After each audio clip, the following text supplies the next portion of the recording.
आदेश रावल, ये आम आदमी पार्टी और कांग्रेस में जो ये लड़ाई, ये क्या लड़ाई है? और अब तो धर्म अधर्म और बेईमानी तक बात आ गई, पोस्टर जारी हो रहे हैं।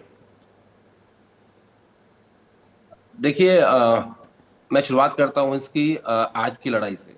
दरअसल अरविंद केजरीवाल ने राहुल गांधी का लिहाज नहीं किया पोस्टर लगाते वक्त। और बशर्ते वो ऐसा कर सकते थे कि वो दिल्ली के किसी नेता का पोस्टर लगा लेते, क्योंकि जब अजय माकन ने ये प्रेस कॉन्फ्रेंस का जिक्र किया कि मैं कल प्रेस कॉन्फ्रेंस करूंगा, बताऊंगा कि कैसे अरविंद केजरीवाल देश विरोधी हैं, तो राहुल गांधी ने उस प्रेस कॉन्फ्रेंस को रुकवा दिया और कहा कि अलाइज ने फोन किया, इंडिया अलायंस के, कि देखिए एक पूर्व मुख्यमंत्री हैं, आम आदमी पार्टी के संयोजक हैं, उनके बारे में और हमारे साथी रहे हैं लोकसभा चुनाव में, उनके बारे में ऐसी भाषा का इस्तेमाल नहीं करना चाहिए। राहुल गांधी ने पूरा लिहाज किया, उस प्रेस कॉन्फ्रेंस को रुकवा दिया। राहुल गांधी जब सीमापुरी अपनी पहली रैली में गए, जो उनकी पहली रैली हुई थी, उसमें उन्होंने ना ही शीश महल का जिक्र किया, ना शराब घोटाले की बात करी, उसमें भी उन्होंने लिहाज रखा। अब अरविंद केजरीवाल जो बार बार ये कहते हैं कि कांग्रेस और बीजेपी दोनों मिल गए हैं, दरअसल ये उनकी एक सोची समझी रणनीति है। क्योंकि अरविंद इस बात को जानते हैं कि अगर ये मैसेज दिल्ली के अल्पसंख्यक वोट तक जाएगा तो वो उसी को वोट देंगे जो बीजेपी को हराएगा। तो वो एक बड़ा फैक्टर है।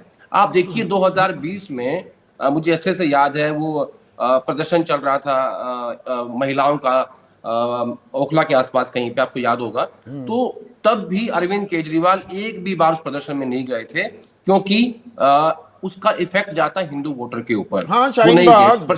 बाग, मनीष मनीष सिसोदिया को एक बयान आया था और उसके बाद उनको कह दिया गया साफ शब्दों में, मीडिया से बात ही नहीं करनी। प्रशांत किशोर ने बहुत फोर्स किया था अरविंद केजरीवाल को 2020 में भी कि आप वहां जाइए, लेकिन वो नहीं गए। उनके हाँ, स्ट्रेटेजिस्ट ने कहा कि आपको नहीं जाना है। अब कांग्रेस पार्टी बैंक कर रही थी दिल्ली में दलित वोट बैंक के ऊपर और अल्पसंख्यक वोट बैंक के ऊपर।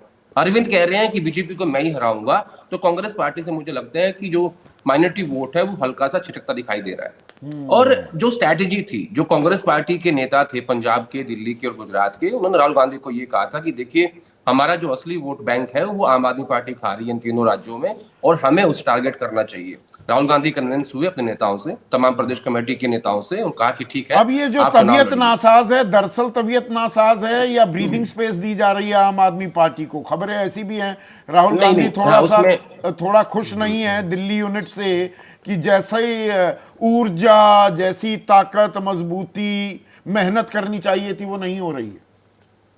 तबीयत नासाज है, क्योंकि क्या हुआ था, 4 दिन पहले एक जूम मीटिंग हुई थी। उस जूम मीटिंग में तमाम नेता थे दिल्ली के, और बड़े बड़े जो एआईसीसी के नेता हैं वो सब लोग थे। उसमें राहुल गांधी ने ये कहा कि आप लोगों की जो रणनीति है वो ठीक नहीं है, क्योंकि राहुल गांधी चाहते थे कि वो करीब करीब 15-16 सीटों पे पदयात्रा करें, और उसके लिए दिल्ली प्रदेश कांग्रेस कमेटी को एक योजना बना के देनी थी कि आप यहाँ पे जाइए। तो वो लोग दे नहीं पाए, तो उस बात से वो खफा थे। लेकिन तबीयत खराब है राहुल गांधी की। उनको उनको पहले बुखार हुआ था, फिर वो तब्दील हुआ वायरल में, चेस्ट कंजेशन भी है। और जिस दिन जो परसों रैली थी, जिसको बाद में पोस्टपोन किया गया, लेकिन एक सवाल संदीप जी ये उठता है कि मान लीजिए राहुल गांधी की तबीयत खराब है, जो जो जिसकी जानकारी मेरे पास भी है, लेकिन प्रियंका गांधी उस रैली को एड्रेस कर सकती थी। हाँ, कांग्रेस प्रेसिडेंट वही वही खड़गे साहब उसको एड्रेस कर सकते थे, सचिन पायलट उसको एड्रेस कर सकते कांग्रेस थे। में भी दो लेकिन धाराएं हैं क्या, कि एक पशुपेश में है कि भाई हम ज्यादा मजबूती से लड़ गए तो आम आदमी पार्टी को नुकसान ना हो जाए क्या?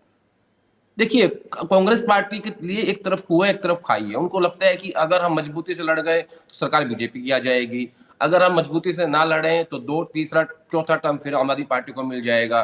तो वो कहाँ जाए, क्या करे? क्योंकि कुछ नेता ऐसे हैं जिनको ये लगता है कि भले ही सरकार भाजपा की बन जाए, आम आदमी पार्टी से अपना वोट बैंक वापस ले लीजिए ताकि आप खड़े हो जाएं। क्योंकि कांग्रेस पार्टी के सामने जहां जहां रीजनल पार्टीज डेवलप हुई हैं, वो पश्चिम बंगाल, उड़ीसा, बिहार, उत्तर प्रदेश, इन तमाम राज्यों में वो कभी वापस फिर लौट के नहीं आया। हाँ, यहाँ क्या है कि पंजाब में सिर्फ 3 साल हुए हैं आम आदमी पार्टी को आए हुए, और दिल्ली में सिर्फ 11 साल हुए हैं। तो इनको लगता है कि यहाँ पे हम फिर भी अपना वोट बैंक वापस ला सकते हैं। 2020 में संदीप जी क्या हुआ था कि जब अरविंद केजरीवाल चुनाव जीते, बीजेपी हारी, तो कांग्रेस पार्टी के एक तबके ने सेलिब्रेट किया, तो दूसरे तबके ने यह कहा था कि किस बात का सेलिब्रेट कर रहे हो, कांग्रेस पार्टी कहाँ है, 2 टर्म से आप अपना खाता नहीं तो खोल वो पा रहे हो, और असमंजस आप की किस बात को स्थिति सेलिब्रेट क्या करना चाहते हो। अभी तक भी खत्म नहीं हुई है? और इसीलिए एक तरफ फायर भी किया जा रहा है, एक तरफ कवरिंग फायर भी दी जा रही है। दिबांग, क्या ये हाल है आम आदमी पार्टी और कांग्रेस की, ये तलखी और दोस्ती? बिल्कुल, और मेरे ख्याल से यही आम आदमी पार्टी, माफ़ कीजिएगा, यही मुझे लगता है कि कांग्रेस की सबसे बड़ी समस्या है। हाँ। कि वो कोई भी रणनीति ढंग से तैयार ही नहीं कर पाते हैं। कई वहाँ पर नेता हैं, कोई ऐसा बड़ा नेता नहीं है जिसकी बात सब सुनते हो। सब अपनी अपनी चलाते हैं, तो न इधर को मिलता है, न उधर को मिलता है। वो बीच में लटके नजर आते हैं, बीच ना में खुदाई मिलाना विसाले वैसाले यार सनम, ना इधर के रहे ना उधर के तो रहे। उसमें वही नजर आ रहा है। हाँ। पर इसमें एक जो संदीप, एक जो बड़ा इंटरेस्टिंग मुद्दा है वो दुकानों की डीसीलिंग का है। हाँ। अगर आप उसका विस्तार देखें तो 17-18 में एमसीडी की तरफ से ये किए गए सुप्रीम कोर्ट की मॉनिटरिंग कमेटी के बाद, उसके बाद सुप्रीम कोर्ट ने एक और कमेटी बनाई और उन्होंने पाया, और इसमें दुकानें कहाँ थी, डिफेंस कॉलोनी में, ग्रीन पार्क में, हौस खास में, बड़ी जगहों पर दुकानें थी। नवरोजी नगर मैं गया खानदानी पकौड़े वाले के पास, उसके ऑपोजिट जो पूरी की पूरी मार्केट है, वो उनकी एक दिक्कत है। जी हाँ। उसके बाद 2023 में सुप्रीम कोर्ट ने कहा कि इनको डीसील कर दो कुछ शर्तों के साथ। और जो शैली ओबेरॉय हैं, जो आम आदमी पार्टी की मेयर हैं, उन्होंने 2 बार कहा कि डीसील करिए, और एमसीडी के कमिश्नर हैं वो अड़े रहे इस बात पर। तो लगातार आम आदमी पार्टी इस पर बात करते रही है। ये होता है चुनाव के अंदर कि अब आज वो बीजेपी के मैनिफेस्टो में कम से है। कम हाँ, वो प्राथमिकता बनता दिखा। अनुराग सॉरी, अभी आज तो बिल्कुल आई हैव ऑलरेडी ओवरशॉट, और अभी तो राजनीतिक खेल चलते रहेंगे, पैतरेबाजी, दोस्ती, दुश्मनी की परिभाषाएं भी गढ़ी जाएंगी, और वादे इरादे तो अब आ गए सामने। अब दिल्ली वासी क्या मन बनाते हैं, इसको तो क्रैक करते रहेंगे। आज सीधा सवाल में बस इतना ही।